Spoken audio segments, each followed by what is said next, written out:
Hello, this is Paloma. I come back with the story the sky is telling for the next few days. Beloved family, we are in a catalyzing climax with the energy of the full moon in Aquarius. It's a super moon.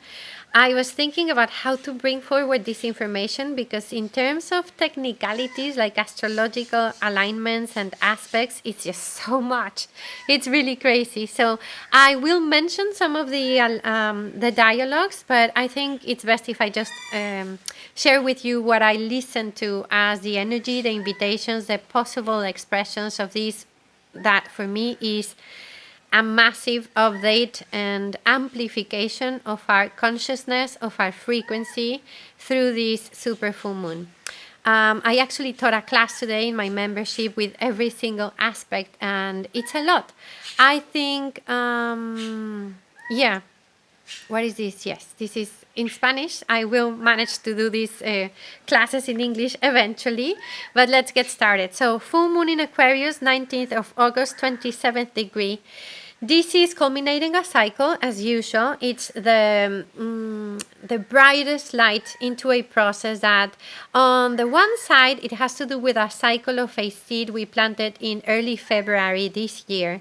But to be honest, if you remember last week I was speaking of the opening square of Jupiter in Gemini and Saturn in Pisces, which brings us back to 2020. So this is a moment of illumination of a much wider cycle or spiral of time where we were being asked and confronted with the reality that we have to do things differently in order for life to thrive.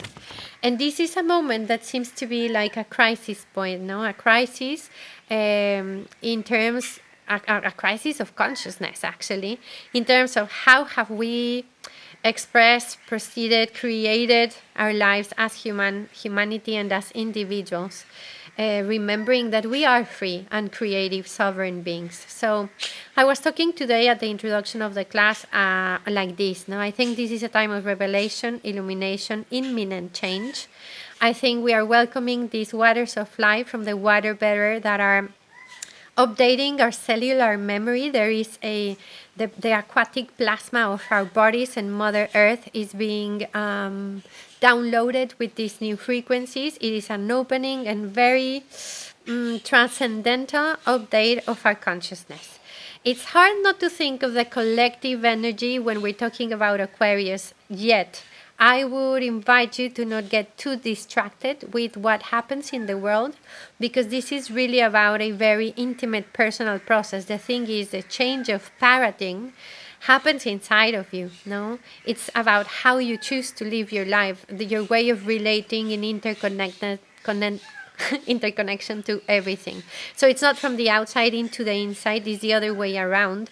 Otherwise, we would be again giving away our creative power to an imposed narrative which has its own agenda, usually around control and manipulation. So we can observe. No, but I invite you to bring your attention into the inner cosmos, where the great change of era is actually happening. Look at your life like the process of ascension. The metamorphosis, the coming back into unity first happens in the unification of all your parts. And then this becomes the coming back into unity consciousness outside. Every cosmic paradox is dissolved and finally integrated in the heart. And this full moon emphasizes this, because it is with the heart and in the heart that we can actually probably manage this very mobilizing energy and time. So it's love. Yes and no. I was thinking about how to speak of love, because I think this word, as many other words, it's kind of hijacked. So it can be stripped of its actual power, because I think the power of love doesn't have to do with the romanticization of love or romantic love or partnership or sacrifice or empathy or just vibing high, you know. Love is a force. It's a frequency that weaves cohesion of the visible and non-visible of everything. It moves through time, moves through space. It is a force in in a continuum of expansion that holds with absolute neutrality space for every single expression of divinity to be and flourish at its own rhythm, in its own shape, through authenticity. It provides this love, this container for the diversity of beauty to be expressed in the infinite creative, or like for infinite creativity to keep surprising itself through different manifestations, always different, always unique, always new. That's for me love. So I think it's important to remember that when a person changes, the universe changes. No? So I was thinking about this law of thermodynamics, where every system that is isolated increases its chaos, its entropy. And any system that is in connection or is witnessed or where there is presence increases its centropy or its order. So centropy allows to describe the creative renovations that occur in the multiverse. I mean, how matter organizes to create harmonic shapes and forms through love as a force. It's moving from chaos to order, basically. No, for this to happen, there is the requirement of connection, of presence, of intentionality. That's why it's a lot easier to create chaos. One person can do that than to actually build a new construct and culture of peace, for example. There is one very important requisito, factor, in order for us to move from very big levels of entropy or chaos into new levels of centropy or order, which is the amplification of consciousness. And I think that's the opportunity the sky is bringing, an amplification of consciousness and frequency. We're going to be able to have more understanding, be able to see clearer, to see more, to embrace new dimensions of perception, to grow, to mature our senses, our talents, our gifts, to respond for our energy, cultivating inner authority and will at the service of a higher will, which is actually holding all of these planets in their orbits, which is allowing for the exquisite beauty with which every station on Mother Earth precedes itself, which allows sunrise and sunsets. And that everything is part of a massive, majestic, natural, organic, and alive cycle of evolution. So the sun is in Leo. Mercury is there in the heart of the sun. It's called the Cassimi. It's a conjunction, the halfway point of Mercury retrograde, which is usually a moment of lucidity and clarity.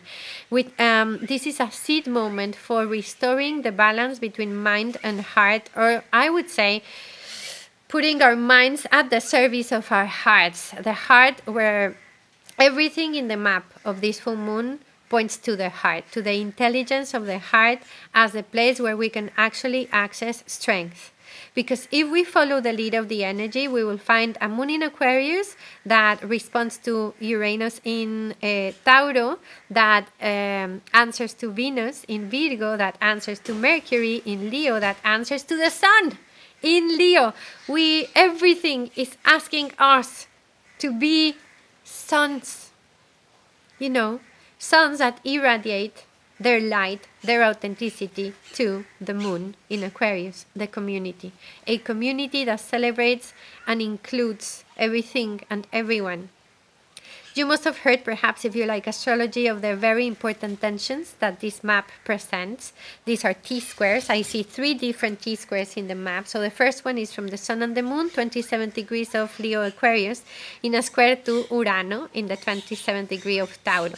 So these tensions are, the sensation is like there's something really like pulling, or maybe like a compression. The tendency is for something to break, something that was fixated, that was known, that was familiar, that was looping in our lives, actually blocking growth, expansion, freedom, and authenticity, which are the subjects here. No, and Urano is it's a disruptive force. It's a sudden intervention, shocking, surprising, visionary, but kind of jolty, right? So the tension in these fixed signs will show us our resistance to change, to movement, and to evolution itself, because we are attached. no, to something safe, stable, or familiar, whichever is the case, no. But this will allow the future to be liberated, us to be liberated from these patterns, and therefore creative energy to flow. It is a configuration of great rebelliousness. I think if we go through this with awareness, we can be how would I say this in English? Rebels with a cause, right? And this can be very fruitful. If not, this is quite erratic and reactive energy, and the choice is ours, as usual. And this is the other subject I see, which is interesting: choice. It looks like a moment of decisions, elections, of like, moments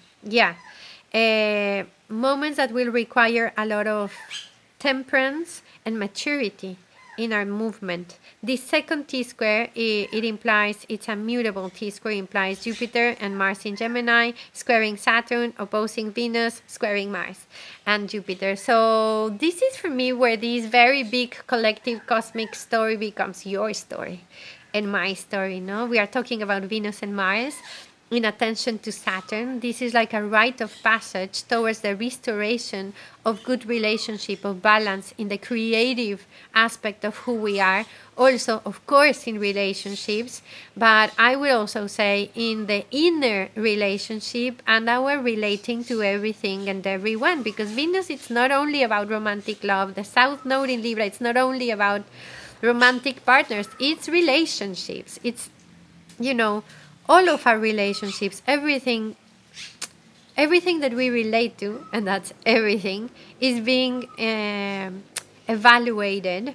So there might be a very strong need for boundaries and for also absolute respect for the time and the choices of everyone else, whilst honoring the calling of our own soul. I think our higher self is completely leading right now the moment, any resistance really comes from the small self that it's kind of in a tantrum, because we might feel like we have lost the illusion of control, and perhaps there we can discover the true meaning of freedom, freedom that lives inside. It requires actually surrender, acceptance, and therefore the blooming of true power. And then there's a third T-square from my point of view that includes the karma nodes, which is, South Node in Libra, 7th degree, North Node in Aries, and they're all squaring Ceres. Ceres is an asteroid, but I think it's quite important here. 7th degree of Capricorn. I'm just going to try and synthesize this in a few questions, which is the structures that you are nurturing. Are they holding harmony, interdependence, justice, beauty, or are they imprisoning or even castrating this? In which paradigm are you building reality and relation?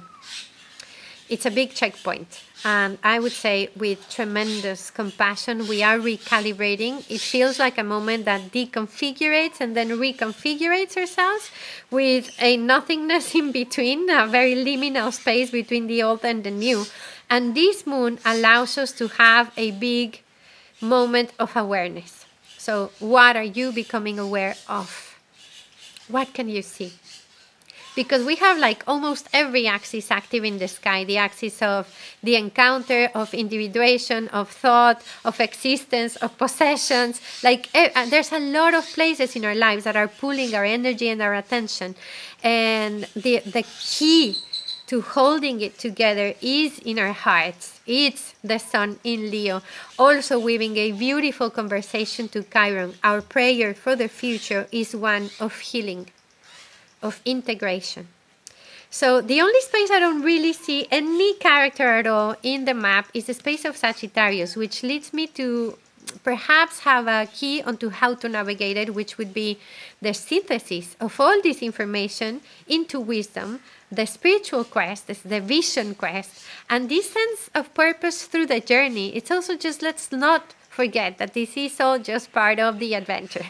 And Leo energy invites us to connect with this very wise innocence, this spark of divinity inside, to play, to express ourselves creatively, so we can manage all this amount of energy. And it's only that, it's a lot of energy and a lot of light. So sometimes when we see the light, we see a lot of light, we become like there's a word in Spanish, I don't know it in English, but what happens to you when you see a lot of light and then you can't see clearly for a few moments?